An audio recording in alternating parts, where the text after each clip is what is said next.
Hello, मैं self Prithviraj और आज हम बात करने वाले हैं बायोसेवर्ट। जैसे कि हम जानते हैं Biot Savart's law is nothing is only equation. Biot Savart law ने एक इक्वेशन दी थी जिसके थ्रू हम एक करंट कैरिंग वायर से मैग्नेटिक फील्ड फाइंड कर सकते हैं। जैसे कि ये एक वायर है जिसके अंदर करंट आई फ्लो हो रहा है।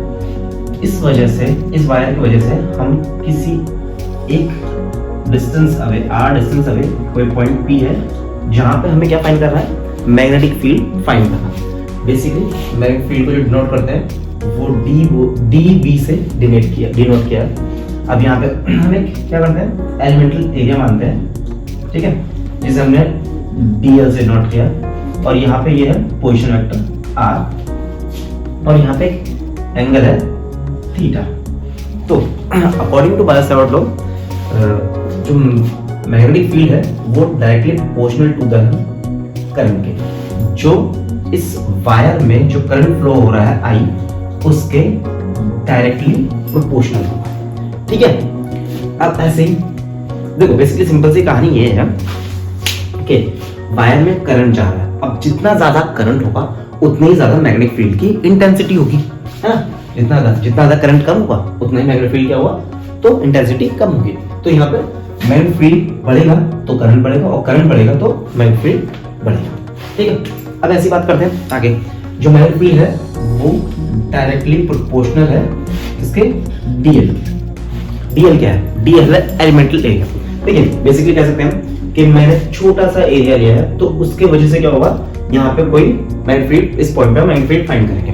अब ऐसे अगर मैं ये पोर्शन बड़ा लेता है या फिर एलिमेंटल एरिया जो हूँ या डीएल जो लेता हूँ, एलिमेंटल डिस्टेंस या एलिमेंटल एरिया लेता हूँ, वो अगर बड़ा लेता हूँ तो मैग्नेटिक फील्ड क्या होगा, उसके अकॉर्डिंग बढ़ जाएगा। ऑब्वियसली तार बड़ा होगा तो उसमें करंट ज्यादा फ्लो होगा, है ना। लेंथ जितनी होगा उसकी वजह से क्या होगा, मैग्नेटिक फील्ड बढ़ जाएगा। अब ऐसे सिमिलरली जो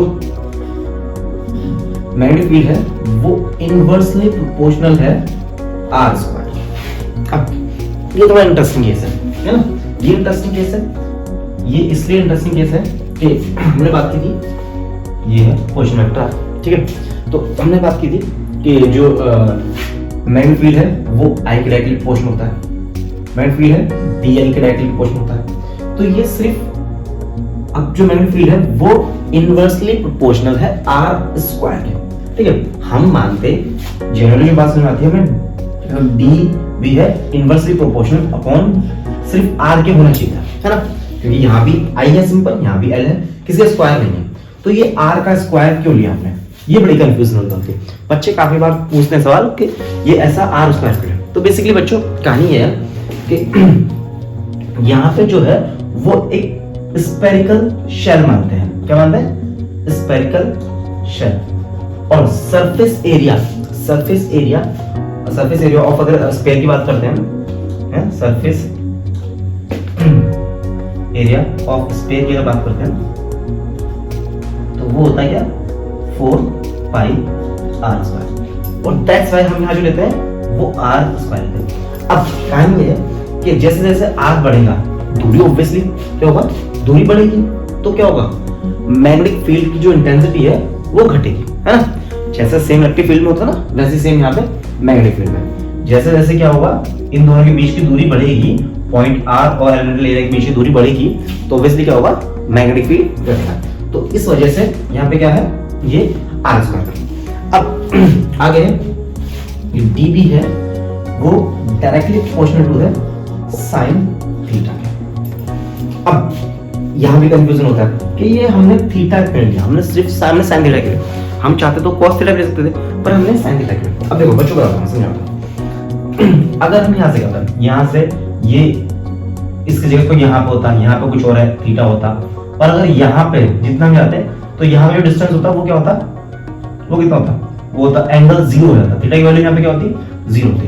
और अगर यहाँ की बात करें, ऐसे यहाँ कहीं होता और अगर नीचे आता यहाँ पे इस जगह पे तो क्या होता, मतलब क्या है कि डीएल के जहाँ पे करंट की डायरेक्शन के इक्वली होता है ना, या सेम डायरेक्शन में होता करंट की डायरेक्शन के, है ना, सेम डायरेक्शन में होता थीटा, तब क्या होता। तो यहाँ पे कितना थीटा की वैल्यू कितनी होती, 180 डिग्री। तब अब देखिए कॉस जो होता है ना, साइन की बात करते हैं, साइन होता है, साइन थीटा में अगर क्या करते हैं, जीरो की बात करते हैं तो जीरो आता है, ठीक है। और अगर हम साइन 180 की बात करते हैं, साइन थीटा इक्वल टू 180 की बात करते हैं, साइन 180 की बात करते हैं तो भी कितना हुआ, जीरो हुआ। बट 90 पे साइन 90 क्या होता है, साइन 90 जो होता है वो मैक्सिमम वैल्यू, कैसे देता है, मैक्सिमम वैल्यू, है ना, ठीक है बच्चों। तो दैट्स व्हाई हमने यहाँ पे क्या लिया, साइन थीटा। देखिए ये एक लॉजिक भी है, जो अदर लॉजिक है, अगर हम अदर लॉजिक की बात करते हैं, अदर लॉजिक जो बेसिकली है वो है क्या, कि DL क्रॉस, है ना, ये होता है R कैप, दैट्स व्हाई यहाँ पे क्या होता है DL R sin theta, R cap sin theta. अब R जो मैं R का जो मैग्नीट्यूड होता है 1 होता है, दैट्स व्हाई यूनिट वेक्टर होता है, यूनिट वेक्टर में 1 होता है, दैट्स व्हाई ये होता है। तो अब अगर हम इन सबको मिलाते हैं एक जगह तो बनता है क्या हमारे पास, बनता है हमारे पास DB equal to directly proportional I DL sin theta upon R square, ठीक है बच्चों, यहां तक बात समझ में, ठीक है। अब क्या लेते हैं, अब यहाँ पे हमें प्रोपोर्शनलिटी का निशान हटाना है ना, तो प्रोपोर्शनलिटी निशान हटाना है तो DB इक्वल टू हम क्या लिखेंगे, यहाँ पे लिखेंगे mu naught upon 4 pi I DL sin theta upon R square. ये है जो यहाँ पे म्यू नॉट अपॉन 4 पाई है, ये जो है म्यू नॉट अपॉन 4 पाई क्या है, ये है कांस्टेंट, कांस्टेंट। और एक्चुअल में जो क्या होता है म्यू नॉट अपॉन 4 पाई की वैल्यू होती है, 4 पाई की वैल्यू होती है 10 की पावर -7, ठीक है बच्चों। और देखो यहाँ पे 4 पाई है, यहाँ पे ये 4 पाई और R स्क्वायर, इस वजह से हम यहाँ पे क्या लेते हैं R स्क्वायर करते हैं, ठीक है बच्चों।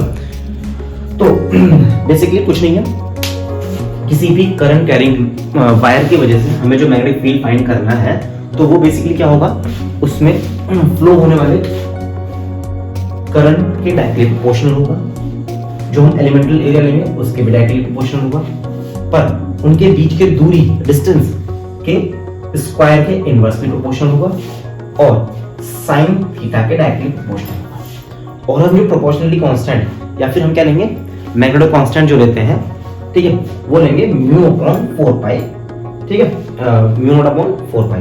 इसके हम वैल्यू लेंगे क्या, जो एक्चुअल में वैल्यू होती है उसकी वो क्या होती है, म्यू नॉट अपॉन 4 पाई की वैल्यू होती है 10 की पावर -7, ठीक है बच्चों। तो यही था हमारा बायो सेवर्ट। हम मैग्नेटिक फील्ड को बेसिकली बायो सेवर्ट लॉ को हम वेक्टर फॉर्म में लिख सकते हैं, और जो वेक्टर फॉर्म में लिखेंगे वो कैसे लिख सकते हैं, DB equal to mu naught upon 4 pi I DL cross R cap upon R square.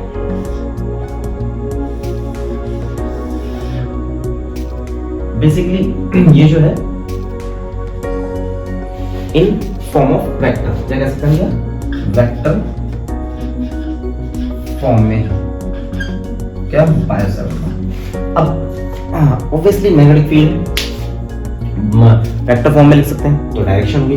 अब डायरेक्शन देखो बहुत सिंपल सा लॉजिक है, डायरेक्शन मेजर करना है, पढ़ाई डायरेक्शन को पता करने का बड़ा सिंपल तरीका है। बहुत हम क्या करते हैं, हम राइट हैंड रूल यूज कर सकते हैं। राइट हैंड देखो जिस डायरेक्शन में करंट होगा उस डायरेक्शन में हमें थंब रखना है, ठीक है। अब थंब रखने में जहां पे हमारी फिंगर कर्ल्स होंगे, ठीक है, फिंगर मुड़ रही है ना, वहां पे क्या होगा, मैग्नेटिक फील्ड क्या होगा, इनवर्ड होगा, और जहां से बाहर निकल रही है वो क्या होगा, आउटवर्ड। बेसिकली अगर बात करते हैं यहाँ पे ये यहाँ पे आई करंट है, ठीक है, तो यहां से अगर हम इसे कर्ल करते हैं तो यहां से अंदर तरफ इनवर्ड होगा और यहां से बाहर की तरफ निकल रहा है। तो जो मैग्नेटिक फील्ड की डायरेक्शन होगी वो क्या होगी, यहां से कर्ल करेगा अंदर तरफ और यहां से निकलते हुए बाहर। अब अगर डायरेक्शन क्या करते हैं, यहां से चेंज कर दिया जाए, करंट की डायरेक्शन चेंज कर दिया जाए, है ना, तो क्या हो जाएगा, बेसिकली इस तरीके से होगा, इस तरीके से। तो यहाँ पे ये सिंबल चेंज जाएंगे, है ना, यहां से होगा इनवर्ड और यहां से होगा आउटवर्ड, ठीक है बच्चों। ठीक, आई होप आपको बायो सेवर्ट समझ में आ गया हो। Thank you so much.